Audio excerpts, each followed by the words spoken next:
보험지식 저장소의 최민수입니다. 오늘 영상의 주제는요, 과연 음주사고 발생 시 보험회사는 합의금을 어떻게 책정을 할까요? 라는 주제가 되겠습니다. 한마디로 음주사고를 본인이 당했어요. 그러면 자동차 보험회사에서는 평소보다 합의금을 좀 높게 줄까요? 아니면 어떨까요? 이런 주제의 영상인데요. 일단 첫 번째로 여러분들이 많이 오해를 하고 계시는 게, 음주운전 사고를 당했다면 이 가해자가 자신의 자동차 보험으로 처리가 안 되는 것 아닌가? 이렇게 생각하시는 분들도 계시는데, 그렇지 않습니다. 가해자가 음주운전을 했을 경우는 이 가해자가 보험회사에 부담해야 되는 사고 부담금이라는 게 있어요. 이게 굉장히 높습니다. 이게 굉장히 높을 뿐이지 보험 처리는 정상적으로 다 되긴 됩니다. 사고 부담금은요, 2022년 7월 달에 굉장히 많이 올랐어요. 그때 이후로. 그래서 대인 1에서는 사망의 경우는 1억 5천, 부상은 3천만 원, 그리고 대인 2에서는 사고당 1억 원. 그래서 정말 자기 부담금 자체가 거의 음주운전 사고를 내신 분이 보험 처리를 하게 되면 거의 다 본인이 낸다, 다 낸다, 이렇게 생각을 하셔도 될 정도로 엄청나게 부담금이 올라갔어요. 이 이유는 우리나라가 교통사고, 음주사고 비율이 굉장히 높거든요.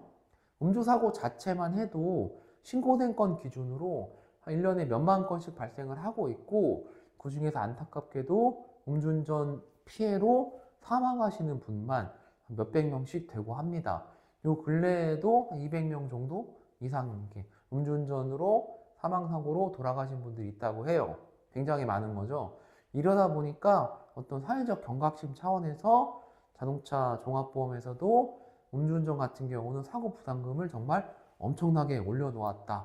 그렇다면 피해자에게 이 고객이 음주운전으로 피해를 일으켰으니 평소보다 합의금을 좀 다르게 책정을 할까? 이거는 그렇지가 않아요. 결론적으로 말씀드리면. 자, 사고를 냈을 경우 크게 세 가지 처벌이 있죠. 행정적 처벌, 그리고 민사적 처벌, 형사적 처벌입니다. 행정적 처벌은 면허가 정지된다든지, 벌점이 쌓여서, 아니면 뭐 약간의 범칙금 같은 것이 부과가 되는 걸 행정적 처벌이라고 하죠. 민사적 처벌은요, 손해배상을 해줘야 되는 거죠. 한마디로 다른 사람 자동차를 운전하다가 다른 사람의 신체를 다치게 하거나 죽게 하거나, 또는 다른 사람의 재물에 손괴를 일으킨 경우는 그에 따른 손해배상 책임을 지는 것, 이게 민사적 책임이죠. 이 민사적 책임을 자동차 보험으로 처리를 하는 거죠. 형사적 처벌은요, 말 그대로 음주운전, 뭐 뺑소니, 아니면 뭐 12대 중과실 사고, 사망사고, 중상해 사고, 이런 경우, 이런 사고를 일으키면 형사적 처벌이 들어가죠. 구속, 벌금, 이런 식으로. 자, 근데 여기서 자동차 보험회사가 책임을 지는 거는 민사적 책임이에요. 그러니까 우리 고객인 가해자가 음주운전을 해서 피해자를 다치게 했지만, 이 고객이 받게 될 행정적 처벌이나 형사적 처벌은 자동차 보험회사와는 관계가 없어요. 아무런 관계가. 책임을 지지도 않고 고려할 대상도 아닙니다. 그렇기 때문에 사고 부담금이 엄청나게 높아져서 보험회사가 피해자에게 보상금을 지급을 하고 거의 우리 고객한테 전액을 받아내긴 하지만, 그렇다고 평소보다 합의금을 엄청나게 많이 주고 고객님 돈 갚으세요, 이렇게는 안 한다는 거예요. 그렇게 할 이유가 없어요. 왜 그러냐? 이걸 여러분들이 입장을 바꿔서 생각을 한번 해 보실게요. 그래야 이해가 빠릅니다.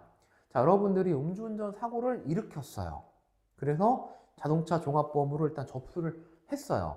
그리고 나중에 이 사고 부담금을 내야 된다는 것도 잘 알아요. 막 찾아보니까, 그리고 담당자도 얘기를 하시니까 다 알긴 아는데, 피해자가 다행히 크게 다치진 않았어요. 진단이 2주가 나왔어요. 그런데 어느 날 보험회사 직원이 여러분들한테 이렇게 전화를 합니다. 고객님, 음주사고라서 괘씸하셔서 피해자도 화가 많이 나 있고 그래서요, 저희가 진단이 2주인데 합의금 1,000만 원 지급했습니다. 고객님 돈 갚으세요. 이러면 여러분들이 어떤 생각을 하시겠어요? 아, 제가 잘못한 건 알죠. 음주사고니까 사고 부담금 내야 되는 것도 잘 알겠어요. 그런데 아니 2주 진단인데 1,000만 원 줬어요? 무슨 근거로요? 이렇게 되물어 보지 않으시겠어요? 그러니까 다시 한번 말씀드리지만 잘못했다는 그 사실을 부정하거나 사고 부담금을 못 내겠다는 게 아니라 도대체 무엇을 근거로 이렇게 돈을 많이 줬냐고 물어보지 않으시겠어요?